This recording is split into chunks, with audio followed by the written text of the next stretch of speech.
Hey everybody, this is GreenBean and welcome back to another video. We are going to talk about some pretty odd happenings this week with the New York Jets. I can't believe it. It's been a pretty crazy week. We've started a new hashtag boycott the beat because our beat writers for the New York Jets have consistently taken it upon themselves to create dramatic stories that really have very little foothold in anything substantial. These guys have done this for years, and it sounds like a lot of Jetnation has just about had enough. We have a game where our young quarterback has shown undeniable progression, maybe not where you want it to be, that's fine, there's an argument there, but they've taken it upon themselves to ignore the progression, such as his first 5 games he had 9 interceptions, his last 5 games he's had 2, first 5 games he had no first quarter points, last few games a bunch of first quarter points and first half points. He's also had 2 opening drive scores.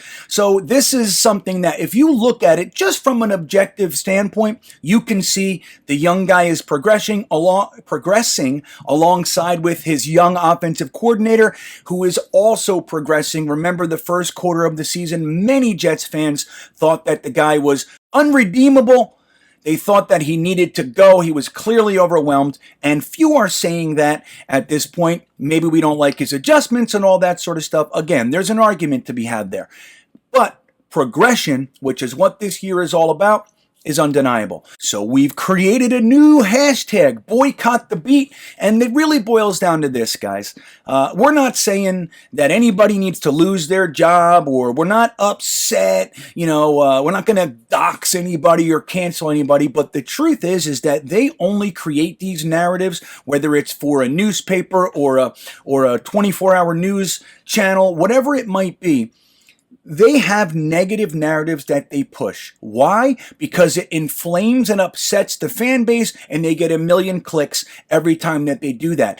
It's so effective that national media has also started chiming in the past couple of years. They'll put one thing out, Jets suck, and 1 million Jets fans go over there and have a war because we're a passionate and responsive fan base. They're doing this because it works. So if we are tired of the narrative, if we are tired of the media making it more difficult to succeed here, then all we have to do, stop following them, stop clicking on their articles, don't respond to anything that they say, unsubscribe, whatever it is that you need to do, and they will feel it. We have the power, not them. We forget that. And when you're looking at situations like, well, if I don't follow them, then I won't hear the Jets news. They're not giving us any inside scoops. They're not giving us barely any inside information because the Jets don't give it to them. They'd rather give it to Ian Rappaport or Adam Schefter. They don't even give our beat the inside access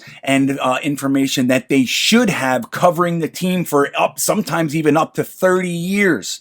They have no respect of the organization, and they get no inside scoops. All they're doing is essentially what I do, or Matt O'Leary does, or Ryan from Jets Talk 24/7. All they're doing is watching the same information that we do, and they're giving it to you with their negative spin. That's it. That's all they do. And you don't need them to get the same information that you can find on your own with a mere click.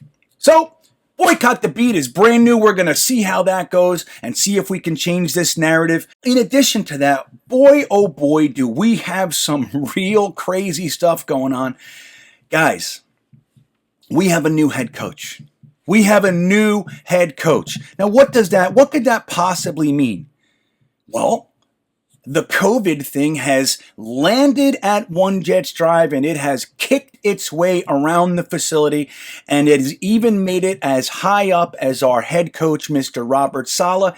He will not be allowed to coach the game, it looks like. And when that happens, you think, okay, there has to be an interim coach from the ranks, right? That has to be. Who would it be? You think maybe LaFleur, that's his right-hand man. Maybe Ulbrich, that's his other right-hand man. You got guys like John Benton with 30 years of experience. Even Matt Cavanaugh, while he's newer to the group of coaches, to this particular collective, he's been in the league for about 30 years himself. He was an offensive coordinator before. He was a quarterback coach numerous times in numerous locations, and he even played the game. So you're thinking, okay, maybe it's one of those guys. Nope. Ron Middleton, our tight ends coach, is the new head coach of the New York Jets for the time being. And people, look, even guys like myself who are pretty up on all the coaches and, their histories and all that, I got to be honest, I don't know all that much about Ron Middleton. I know who he is, and I'm not really sure of the job he's doing. We have tight ends such as Tyler Croft, Ryan Griffin. We also have Daniel Brown, and we have Kenny Yeboah, who's been elevated off the practice squad for a consistent period of time now, but he's playing mainly special teams, but that's great. I love his progression. I love what they're doing with him, and I think after a full off season and another training camp and all that, I think he'll be ready to actually compete for a role in the offense, and that'll be great. But what has Ron Middleton done with them? We don't know. Maybe he's done a great job. Maybe he hasn't done that great of a job. But here is some information on Ron Middleton. He is in his 12th year in the NFL. So this guy's no slouch. He's not like a Rob Calabrese. With all due respect to Rob Calabrese, he's in his first position as a coach. Even LaFleur, when you look at him being Kyle Shanahan's right-hand man for numerous years, it's really only 6. And this is his first time actually being in a position to run the offense. So maybe they're thinking, I don't know if we want to take him out of that role and overwhelm him. Ron Middleton, on the other hand, has been a tight ends coach for numerous years for the Jacksonville Jaguars and in Tampa Bay, but he was also a special teams coach, an assistant special teams coach on numerous occasions. So you guys know about special teams. Special teams is an interesting part of the makeup of the team, especially where the coaches are concerned. The coach has to know guys from the offense, from the defense. They are the one coach that deals most with all of the players. So special teams coaches have a unique role where they get to know the talent levels all throughout the team, where in many cases the defense just knows the defense, the offense just knows the offense, and the head coach will have come from a specific side of the ball, but is attempting to know a little bit of everything. But Ron Middleton, with the special teams experience and the tight end experience in his 12th year, has been around the block, and it seems like they thought he was a good choice. And I want to point something else out.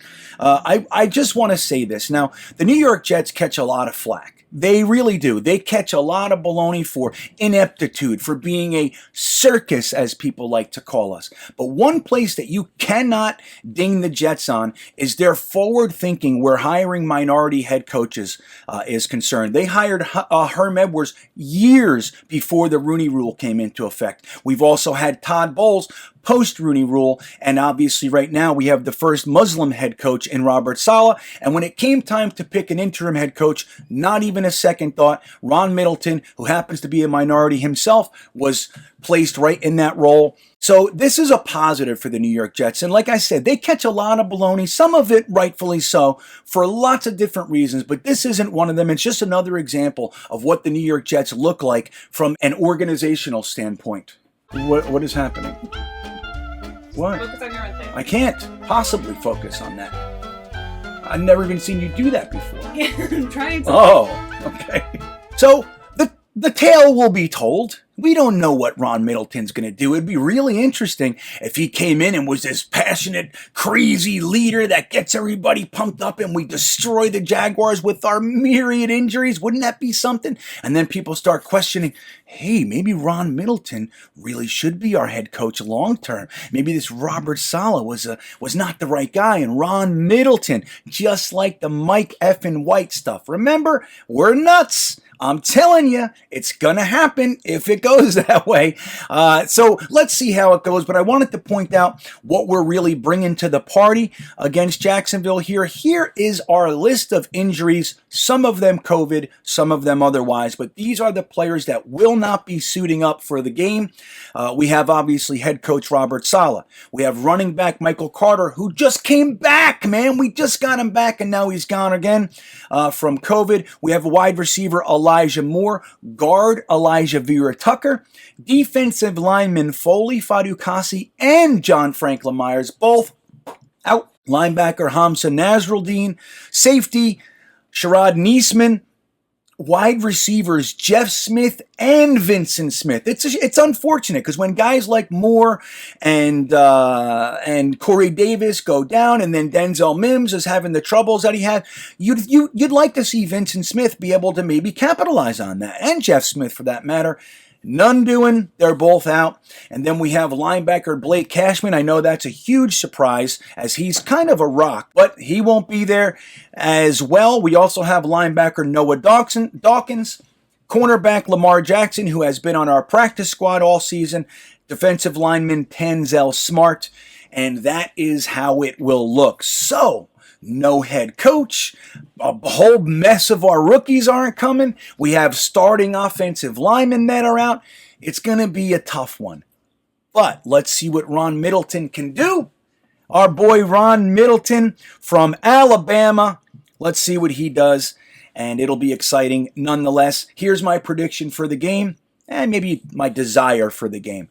I'm really hoping to see Trevor Lawrence and Zach Wilson have an aerial assault all day long. I just want to see these two battle it out. I want them both to have some success. Now, I'm hoping our defense stops them and all that jazz, but I'd like to see the first two picks kind of put on a show and let everybody know, hey, we did have rough rookie years, but we're both legit and we're both here to stay, and this is what it's going to look like in the future. That's kind of what I'm hoping, and I'd like to see the Jets win. Silver lining, if we don't, looks like we overtake the second overall pick, and that wouldn't be too bad of a thing now, would it? So, there you have it, guys. Let me know what you think. What do you think about Ron Middleton? Do you like it? Do you think Salah's going to be on Zoom or something like that, telling them all the stuff they should do? Let me know in the comments below how you think this week is going to go.